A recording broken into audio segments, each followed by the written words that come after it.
Sign it.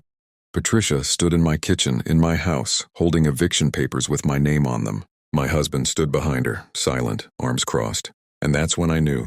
I'd married into a family that never saw me as anything more than a tenant. But they didn't know what I was holding in my other hand. Let me take you back. 6 months earlier, this house wasn't just 4 walls and a mortgage. It was my grandmother's legacy. She raised me here after my parents died. Every creaky floorboard, every chipped tile in the bathroom, it was her. When she passed, she left it to me. Only me. The deed had my name, singular. I thought that would protect me. I was wrong. I met Daniel at a charity gala. He was charming, successful, but most importantly, he loved that I had roots, stability, or so I thought. When I introduced him to the house, Patricia came with him. She didn't ask to tour it. She appraised it. This would sell for at least $1.2 million in this market, she said, running her finger along the banister. You're sitting on a gold mine, sweetheart. I should have heard the threat in her voice. We got married 4 months later. Daniel moved in. I thought we were building a life. But Patricia started showing up, unannounced. Daniel gave me a spare, she'd say, breezing past me. I'm his mother. I should have access. She'd rearrange my furniture, replace my photos with hers. She even repainted my grandmother's bedroom. Lavender is so dated, darling, she said. This is an investment property now. Investment property, not my home. And Daniel? She's just trying to help. You're being paranoid. It got worse. She started hosting dinners. In my house, without asking. I invited the Harrisons over, she announced one Friday. They're investors. This house could be worth so much more if you'd just let me handle the renovations. I wasn't even consulted. I was a ghost in my own home. I started finding things. Little things. Luxury condo brochures left on the counter. Listings circled. Patricia's handwriting in the margins. Perfect for newlyweds. She was planning to sell my house. And Daniel knew. I confronted him in the bedroom. Did you tell your mother we'd sell? He wouldn't look at me. It's not selling, it's upgrading. This place is too big for 2 people. We could get something modern. Start fresh. This house is my family. His voice turned cold. Your family is dead. The words hung in the air like smoke. I felt something inside me break. I locked myself in my grandmother's old room and cried until I couldn't breathe. I could hear her voice in my head. Never let anyone take what's yours. The next morning, Patricia was there again. She set down a folder on the kitchen table. I've spoken to a realtor. We can list next month. You'll make a fortune. I stared at her. This house isn't for sale. Her laugh was sharp, condescending. Sweetheart, you don't understand how this works. Daniel is co-owner now. You're married. What's yours is his, and I manage his assets. My hands started shaking. He's not on the deed. Her smile tightened. Yet. The door opened. Daniel walked in with a lawyer. They ambushed me. Set up a conference right there in my living room. The lawyer slid papers across the table. This is a quitclaim deed. It transfers 50% ownership to your husband. Standard procedure in marriage. I looked at Daniel. You agreed to this? He finally met my eyes, but only for a second. It's just paperwork, babe. It protects us both. It protects her. Patricia leaned back in her chair, victorious. Sign it, darling, or we'll have to assume you're hiding assets. That's fraud. Every instinct in my body screamed at me to run, to sign, to give in. But I thought about my grandmother, about every sacrifice she made to keep this house, about the promise I made at her funeral to honor her memory. So I did something they didn't expect. I said no. Patricia's face darkened. Excuse me? No, I'm not signing. Daniel stood up. You're being ridiculous. This is about our future. Our future? You brought a lawyer into my home to steal my inheritance. The lawyer cleared his throat. Mrs. Patterson, if you don't cooperate, we can pursue other legal avenues. Then pursue them. Get out of my house. Patricia's eyes turned to ice. You're going to regret this. They left, all 3 of them, and for a moment I thought maybe I'd won. But Patricia wasn't done, not even close. Over the next 2 weeks, the harassment escalated. She'd show up at 7 in the morning, banging on the door. She'd call me 15 times a day. She convinced Daniel's entire family that I was manipulative, controlling, hiding assets. At a family dinner I was forced to attend, she made a toast. To my son, who's finally learning what it means to be a man. And to his wife, who's learning that marriage is about compromise. Everyone raised their glasses. I sat there humiliated while Daniel said nothing. That night I barely slept. I knew something was coming. I could feel it. 3 days later it happened. I came home from work to find Patricia in my kitchen. She wasn't alone. She had a locksmith with her.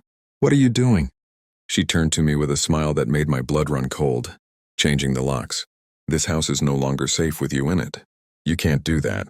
This is my house. She slid a piece of paper across the counter, an eviction notice, with my name on it. According to this, Daniel is co-owner, and he's decided you need to leave. You have 30 days. My vision blurred. Daniel would never... He's outside. Ask him yourself. I ran to the front door. Daniel was standing by his car, phone in hand, not looking at me. Daniel! He flinched but didn't turn around. Did you sign an eviction notice? Silence. Daniel! He finally looked at me. My mom said it was the only way to get you to cooperate. I didn't think. You didn't think? You're throwing me out of my own house. Patricia appeared in the doorway behind me. Don't be dramatic, sweetheart. You'll get your share when we sell. But you've made it clear you're not a team player, so it's time to go.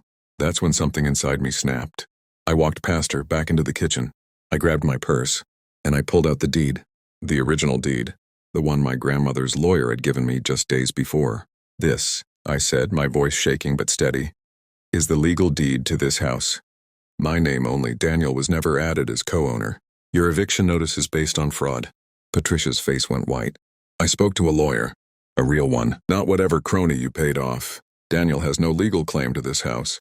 We're married, yes, but this property was mine before the marriage and I never transferred ownership. Your eviction notice is worthless. The locksmith looked uncomfortable. Ma'am, if there's a legal dispute, I can't... There's no dispute, I said. She forged documents. I'm calling the police. Patricia lunged forward. You wouldn't dare. Try me. For the first time in 6 months, I saw fear in her eyes. I pulled out my phone and dialed. Yes, I'd like to report an attempted fraud and trespassing. Daniel came running inside. Wait, let's just talk about this. Talk? You let your mother try to evict me from my own house. You forged co-ownership? That's a felony, Daniel. His face went pale. I didn't forge anything. She said you'd already agreed. I never agreed. The room went silent. Patricia grabbed her purse. This isn't over. Yes, I said quietly. It is. The police arrived 20 minutes later. I showed them the deed, the forged eviction notice, the text from Patricia talking about getting me out. They took statements. Patricia tried to charm them, play the victim, but the evidence was clear. She'd forged legal documents, attempted to illegally evict someone from their own home. And worse, she'd manipulated her own son into being an accomplice.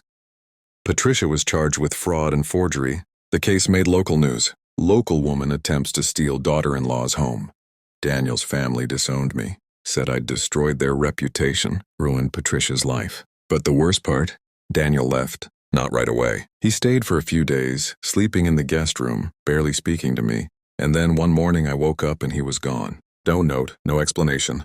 Just divorce papers delivered by courier 2 weeks later. His lawyer claimed irreconcilable differences. He didn't ask for the house, didn't ask for anything. He just wanted out.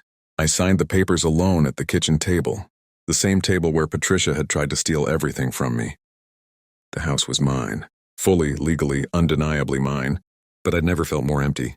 I walk through these rooms now and I hear echoes. My grandmother's laughter, Patricia's venomous voice, Daniel's silence. Sometimes I stand in the bedroom that Patricia repainted, and I think about repainting it lavender again. But I haven't. I don't know why. Maybe because part of me knows that no amount of paint will erase what happened here. I protected my grandmother's legacy. I kept the house I won. But I'm alone in it. The deed still has my name, singular, just like it always did. And some nights when the house is too quiet, I wonder if winning was worth the price, because I didn't just lose a husband. I lost the belief that love could protect me. That family meant something. That home was more than just 4 walls and a name on a piece of paper. I thought the deed would save me, but all it did was prove that some battles you win, and some costs you never stop paying. I still live here, in my grandmother's house, my house, and every single day I have to decide if that was enough. If this story left you speechless, you're not alone. This channel uncovers the darkest family secrets, the most shocking betrayals, and the moments that change everything.